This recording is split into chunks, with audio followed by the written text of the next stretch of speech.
Yigimel Tammuz is the day that the Frierdiker Rebbe was actually able to leave his exile, his day of prison. It's a day we don't say Tachnun, a day of joy, and special day. So we will continue here. Good morning, Mr. Nash. We're holding here the Gemara in Masechta Megillah, Daf Gimel Amud Beis 3b. The Gemara went through 5 different scenarios where you have a choice of what to do. You have choice A or choice B. You have 2 mitzvahs in front of you. Which one should you fulfill?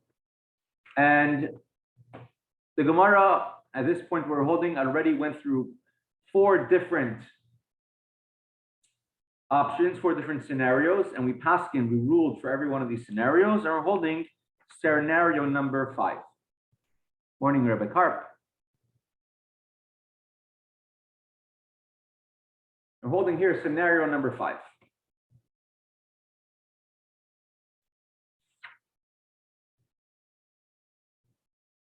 We're holding here the question, Mikra Megillah u'mes mitzvah. If somebody has an option, he has to choose. He has a mes mitzvah, an unattended dead corpse, a dead body of a Jewish person. And it's a mitzvah to put everything on the side for that. Or Mikra Megillah, to read the Megillah. Which one comes first?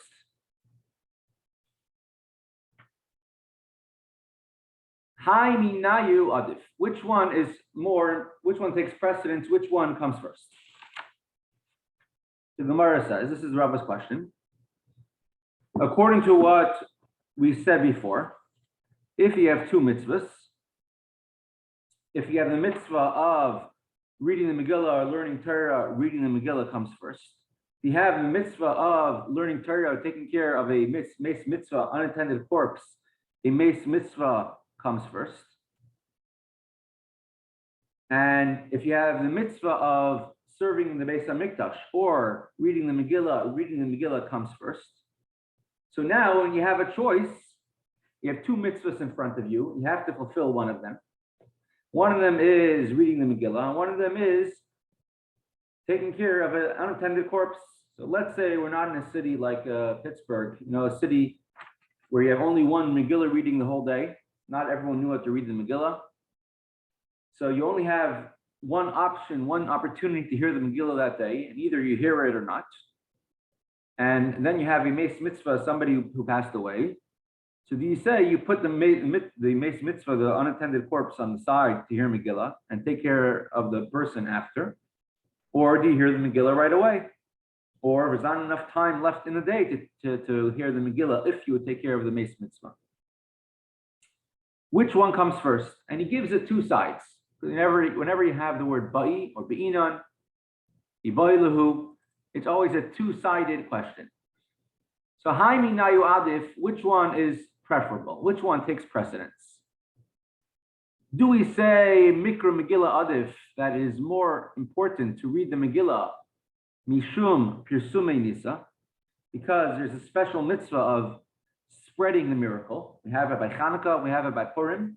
We have pirsumei nisa, it's a mitzvah to publicize the miracle. We do that with public menorahs. On Purim, we read the Megillah in Shul.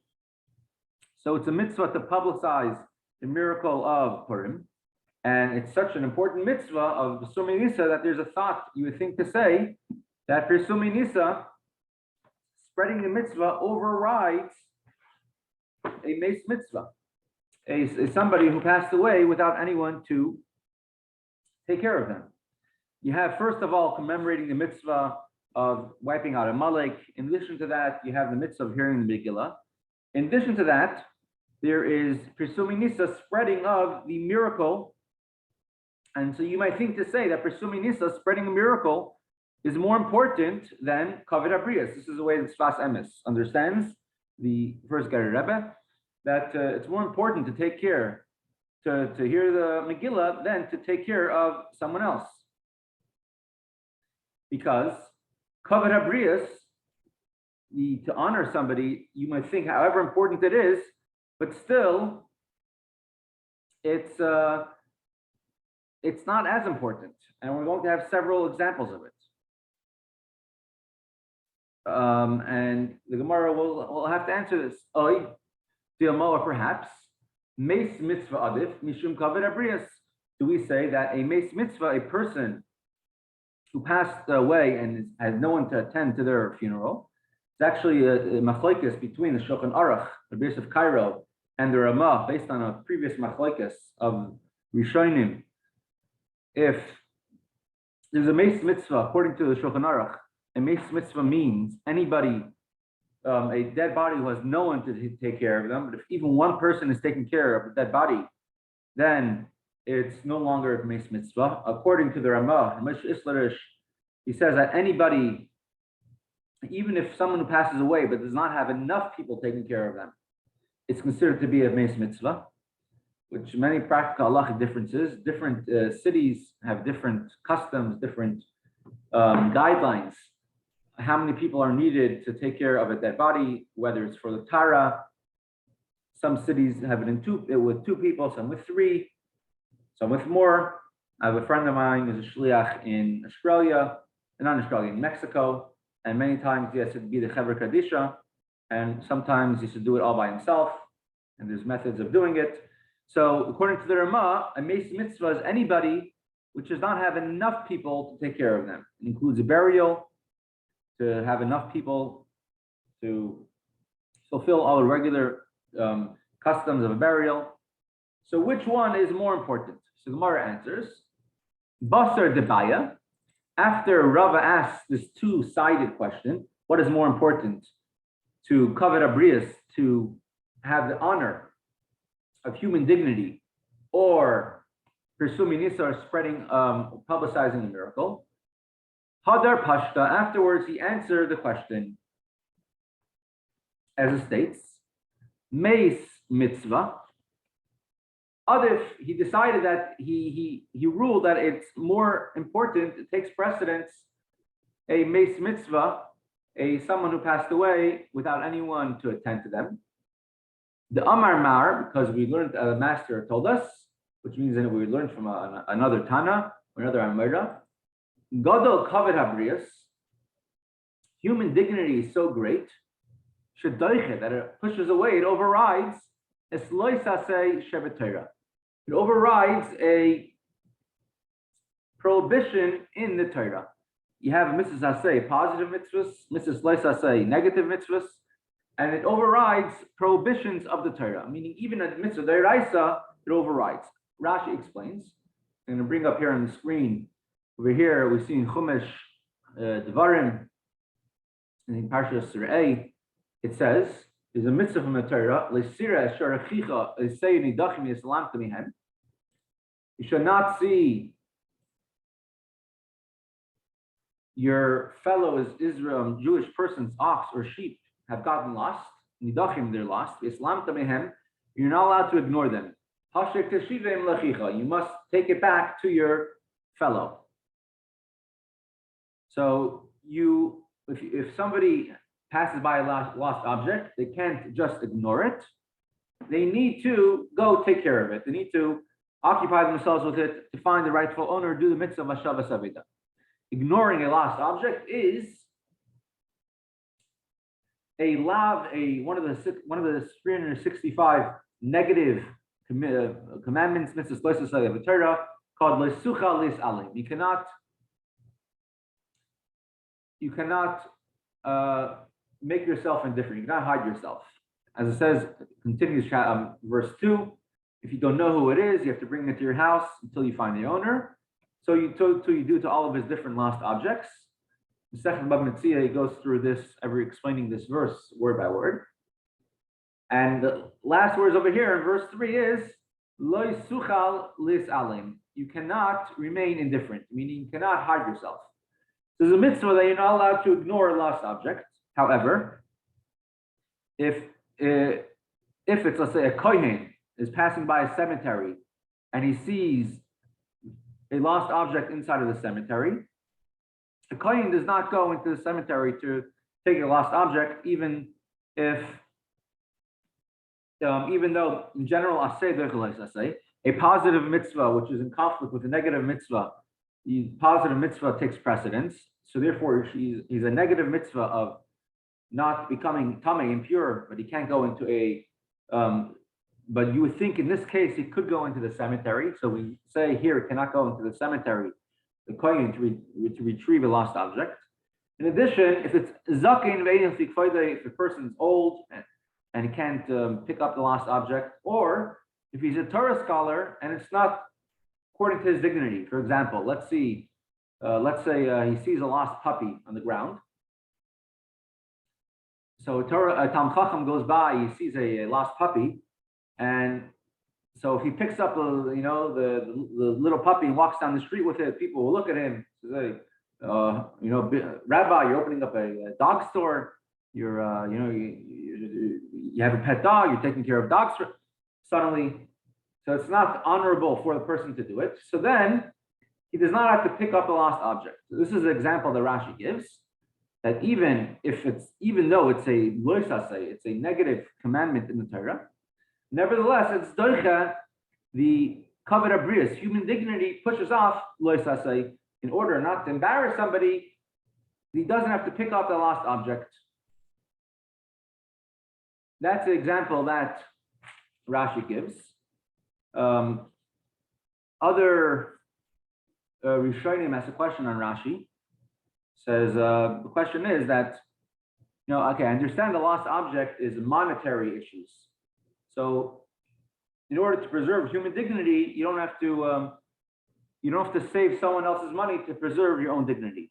What about the rest of the Torah? Like just kavod habrius, human dignity is so important that should push off the rest of the Torah. A mitzvah said deraisa. So the other Rishonim which say when it says lo yisaseh shevet Torah, a negative commandment of the Torah, it's referring to mitzvahs derabanan, any rabbinical mitzvah. Which rabbinical mitzvahs, there is a mitzvah in the Torah to listen to what the rabbis say, and there's a lo yisaseh, a negative command, lo yisaseh min hadavar asher yidu lecha yaminu shmol. Do not veer from the path of what the rabbis teach you, of what the Chachamim and the sages teach you. So, what it's a euphemism over here that any rabbinical mitzvah, human dignity pushes away any rabbinical mitzvah. So, the classical example is on Shabbos. Back in the day, there's you're not allowed to touch anything. The Chachamim, the sages, made a thing of muktzah. Muktzah is anything that does not have a use on Shabbos, you're not allowed to touch. And they said if somebody goes to the bathroom, and back then, they couldn't buy toilet paper in the store, and many people had the custom of using rocks to wipe themselves. So on Shabbos, you're not allowed to handle the rocks. And because of kavod habrius, because of human dignity, the Chachamim said that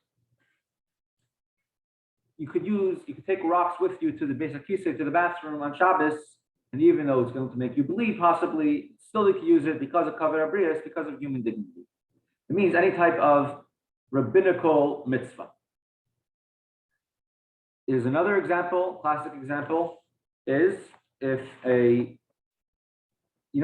shatnez, you're not allowed to wear wool and linen together. And in Pittsburgh, Rabbi Barokis used to check for shatnez. Some other people in Pittsburgh would check for shatnez, wool and linen together.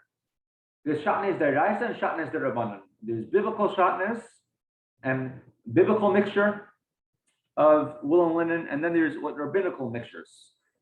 And there's a difference, and one has to be an expert to know it. But the difference is if it's shatnez deraisa, if it's biblical shatnez, if a person sees that they are wearing it, even if they're middle of the marketplace, even if they're middle of giving a public speech, they have to take it off right away, even though they're going to embarrass themselves by being unclothed.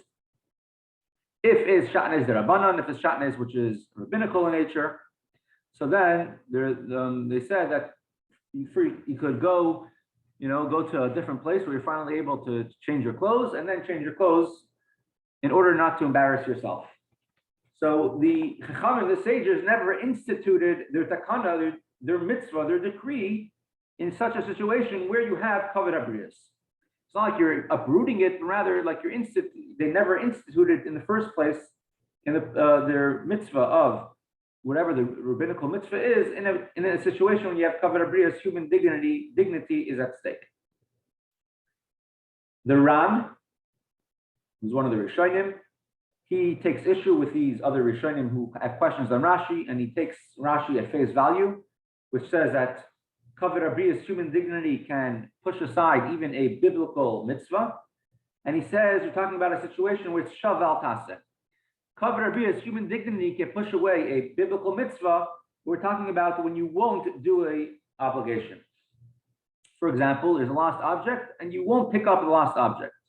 So too in our situation of hearing the Megillah, you have the human dignity of taking care of a mitzvah, and it pushes away the shav al taseh, meaning you just won't do the obligation of hearing the Megillah. It's not like you're going to go ahead and do an action like eating treif, eating not kosher.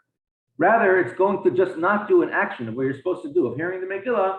So then, Kavod Abrius is doicha. Human dignity does push it away. It's Gimel Tishrei. It's the Gimel Tishrei. Gimel Tammuz. Tough and tough. The Gimel Tishrei is the yahrzeit of the Rebbe Marash. Gimel Tammuz, the day that the Friedrich Rebbe went free from prison. So it's the story of the Friedrich Rebbe, which on this concept. That, in Chabad, we're very makpid, we're very particular not to have gebrats. On Pesach, we don't eat any type of moist matzah whatsoever. We're very particular about it. We go to an extreme about it, even Tiferes, even fruit, like even matzah and avocado, which halachically is Tiferes. It's considered to be moisture that comes from fruit, which is it doesn't make things chametz. We're very strict on it, and we're lenient, obviously, in the last day of Pesach. So after the Friedrich Rebbe came to America, and he on Yom Tiv, he would have the meals upstairs in the Friedrich Rebbe's apartment on the second floor, 770, and the Rebbe continued that custom until 1970, until his mother-in-law passed away. So by the Friedrich Rebbe's, one of the meals on Yom Tiv, I think it was during the Seder, and you had someone was there by the Seder, a guest, and he wasn't a full-on Chabad Chassid, and he wasn't so familiar with everything that goes on, the customs about the gebrats. Even if he was aware of gebrats, he wasn't aware of how they do in Chabad. So he came to the meal, and they were serving food, and one of the food was beets. And this guest, he was taking his matzah and he was dipping it into his beets, his vinaigrette, into his beets, and eating it together, matzah together with it. And there were some bachrim, some young yeshiva students standing around and seeing this person eating, gebrats by the Friedrich Rebbe's Seder, and they right away they started making a big deal. You can't do that. It's gebrats. You have to stop right away. So the Friedrich Rebbe hears a tumult going on somewhere else by the table, and so he asked Rabbi Shmuel Levitin, who was like a big chassid. He was a rav of the Friedrich Rebbe's house.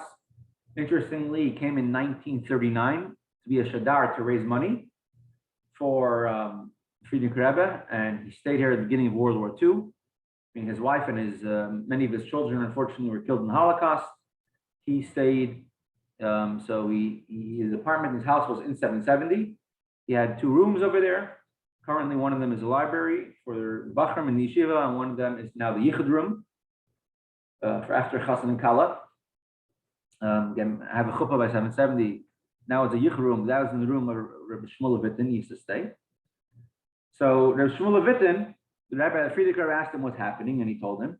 So the Friedrich Rebbe said, "Beser aroite panim."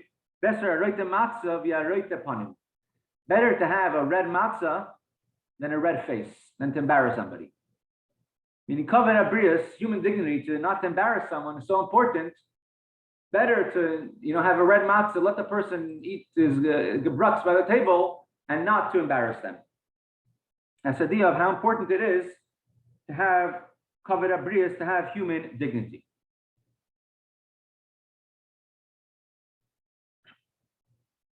If we had yesterday's Gemara, when the Gemara was asking questions back and forth, which is more important, reading the Megillah or to learn Torah? So there's Rabbi David Avodaram. He was one of the Rishonim. He has Pirushim on the Siddur. Actually, the David Avodaram is one of the Rishonim the Rebbe quotes, saying how one can fulfill their obligation of writing a Sefer Torah by buying a letter in a Sefer Torah. And that's the mitzvah Sefer Torah. He was quoted there.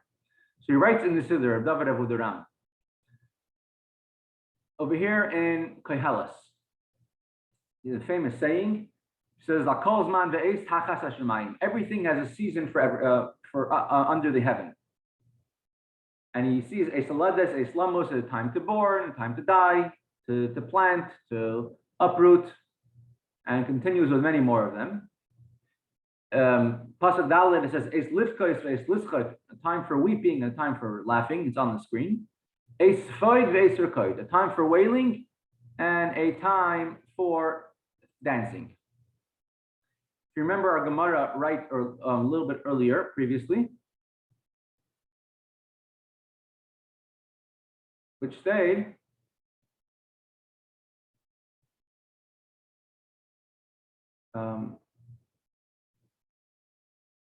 the Gemara right before said, Mevatlin Talmud Torah, here it is. The Gemara said, right, in one of the choices, choice number 3, if you have a choice between Torah and taking care of a dead body, or to take care of a kala, to accompany a kala, so then it comes first.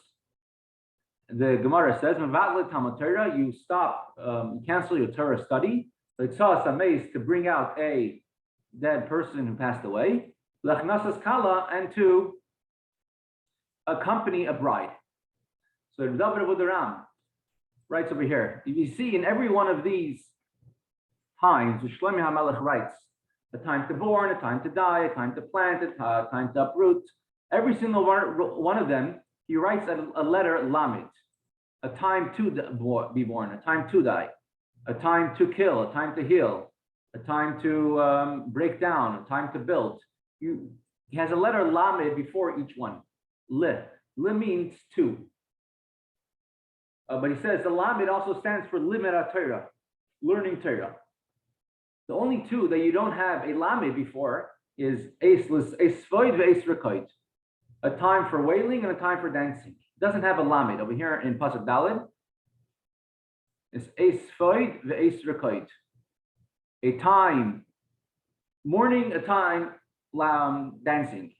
Not like the lamed of time 2, and a time 2 does not have the lamed by these two. So the lamed stands for limud Torah, for learning Torah. And for all of these things, when it comes to any one of these things, the time to kill, which means war, a time to heal, which means to help somebody get better, a time to build, a time to plant, all of these things, learning Torah comes first. The only time that a person could interrupt the learning of Torah is Sefoid and Rekoid. There it does not have a lamed before. Saying in this case, Torah study does not take precedence. Sefoid is mourning, which is, as Gemara says, Hatzvi-Bais, taking out someone who passed away. And Rekoid is dancing, which is a wedding. And like Gemara says, Lachnasas Kala, and you cancel your Torah learning in order to accompany a kala. So that's, he brings a hint to this pasuk. This pasuk is teaching you the same halacha of our Gemara. Rabbi Yaakov Yosef of Pono, we mentioned him earlier previously. We mentioned a teaching from him. Chaim. Yes. Oh, can I just make a short little comment, if I'm allowed to? Enhancing. What's short for Chassidim? They used to have arguments against the Chassidim. How come they take so much time to travel to the Rebbe? And they waste time. So the non-Chassidim, when they became the friends who were not Chassidim, used to, the non-Chassidim used to complain to the friends who became Chassidim, okay, you want to learn Torah from a Rebbe, but it's so much little Torah traveling to the Rebbe. So he said, it's in Tiferes Gemara, it says, Mebat from Talmud Torah, you're allowed to nullify times of learning, Lachnosas Kala, to bring in, Kala means Kiloyin, to bring in warmth and desire to godliness, Ulavoyes a mess, and to get rid of the mess is the misnagid, the coldness in you. Actually, okay. That's actually what I was going to say. So you're back to this. Oh, I apologize. Excellent. So you enhance. Yeah, when he was going to the Baal Shem Tov and people are asking him, why are you doing Batal Torah? And that's what he answered. So now we're going to continue with Kunter Sumayin. So let me just, I'm going to stop share. I'm actually going to stop record and